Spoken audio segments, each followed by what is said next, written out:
Bienvenidos, mentes inquietas. En el capítulo de hoy nos vamos a embarcar en la historia de un hombre cuyo legado ha marcado profundamente el mundo moderno. Un hombre que llegó al poder gracias al caos de una revolución social que permitió su ascenso. Su nombre es Napoleón Bonaparte, emperador de los franceses, quien llegó a gobernar un imperio que se extendía desde España hasta Rusia. Un hombre que nombraba y quitaba reyes a placer y que comenzó como el hijo de un noble corso, empobrecido y venido a menos, y que, sin embargo, contra todo pronóstico, logró labrarse su huella en la historia. La historia de Napoleón Bonaparte comienza en Córcega, una isla mediterránea bajo dominio francés. Nació el 15 de agosto de 1769 en Ajaccio, una pequeña ciudad portuaria. Su familia no era muy rica, pero su padre, Carlo Bonaparte, era un respetado abogado, lo que proporcionó a la familia una posición social razonable. Desde temprana edad, Napoleón demostró ser un estudiante brillante. A los 9 años, fue enviado a la Francia continental para recibir una educación militar. Rápidamente destacó como un estudiante talentoso y disciplinado y fue admitido en la prestigiosa Escuela Militar de Brienne. Tras graduarse, Napoleón se unió al ejército francés como oficial de artillería a la edad de 16. Durante estos primeros años de su carrera, experimentó la Revolución Francesa, un periodo de agitación política y social en el que el pueblo clamaba por igualdad y justicia. Napoleón, un republicano ferviente, pronto encontró su lealtad dividida entre la revolución y el ejército francés.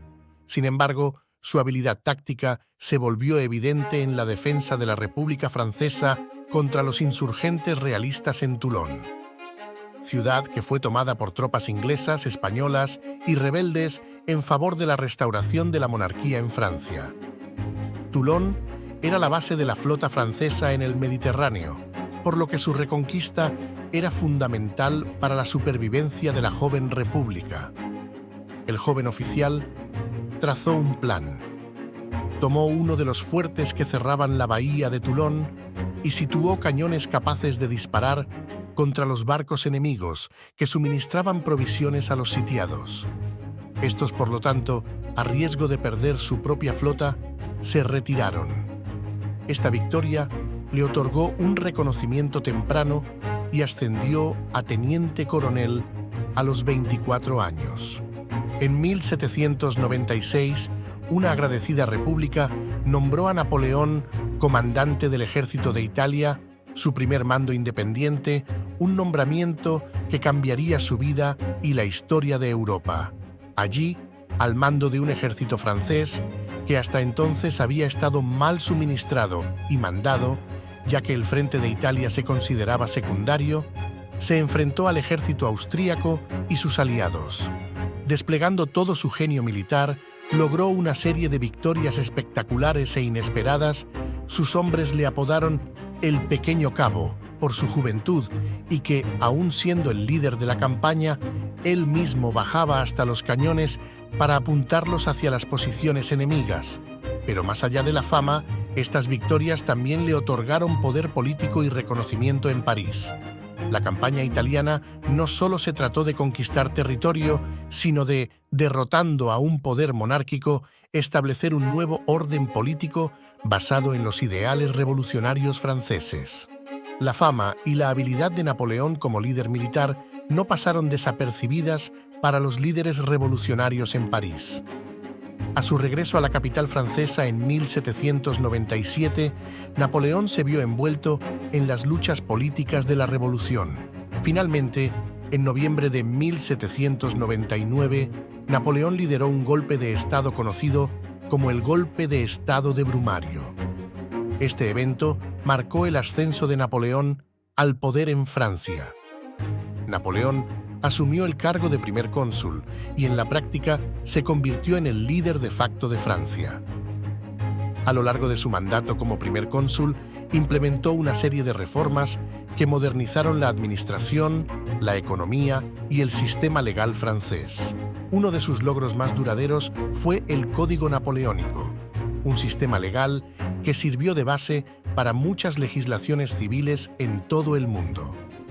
Este código enfatizaba la igualdad ante la ley, la propiedad privada y la libertad de elección de profesión. A pesar de su cargo como primer cónsul, Napoleón anhelaba un poder aún mayor. En 1804, tras un referéndum popular, se autoproclamó emperador de los franceses. Napoleón deseaba consolidar su posición como líder de Francia y al mismo tiempo expandir su influencia en Europa. Su coronación en la Catedral de Notre-Dame de París fue un evento deslumbrante y simbólico.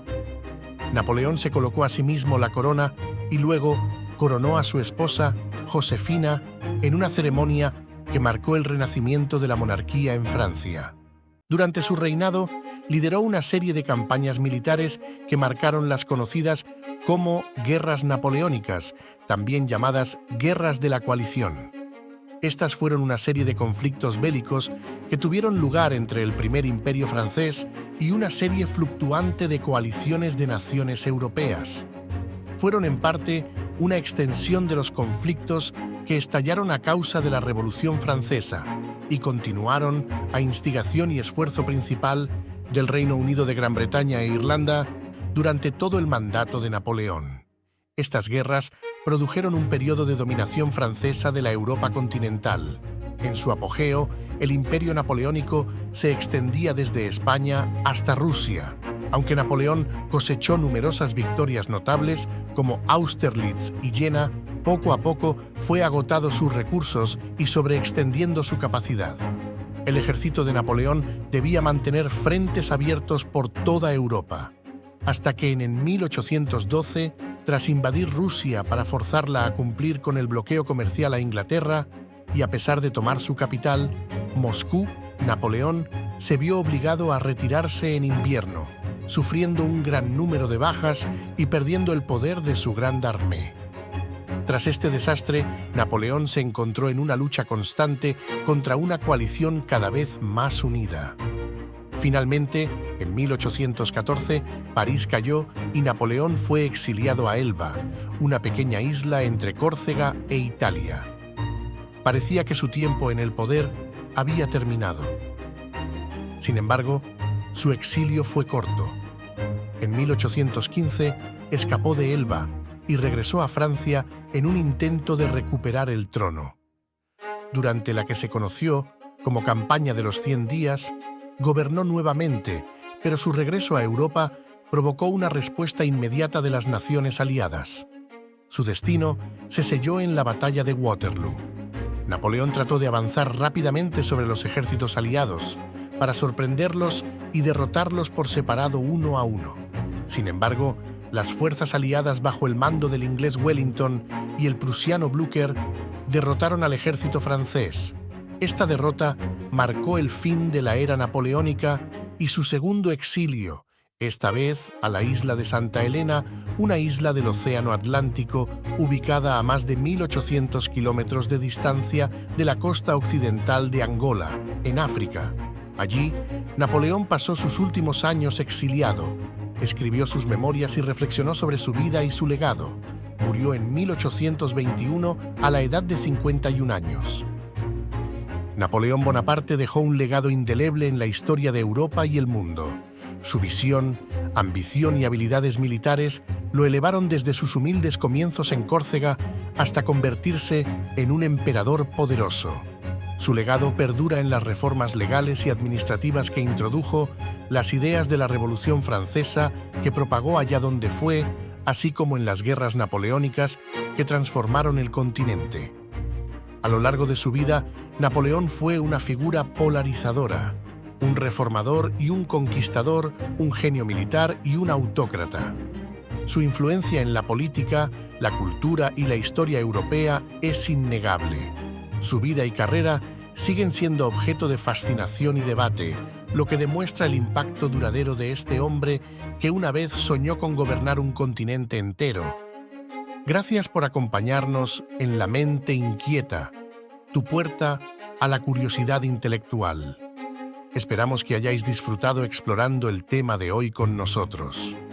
sigamos expandiendo nuestras mentes y descubriendo juntos el fascinante mundo que nos rodea.